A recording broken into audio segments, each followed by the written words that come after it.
Welcome back to another technical deep dive here in the debug zone. Today we're tackling a big question and breaking it down with insights from other users.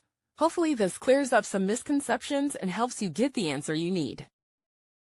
So buckle up, stay a little curious, and let's jump right in.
And that's a wrap.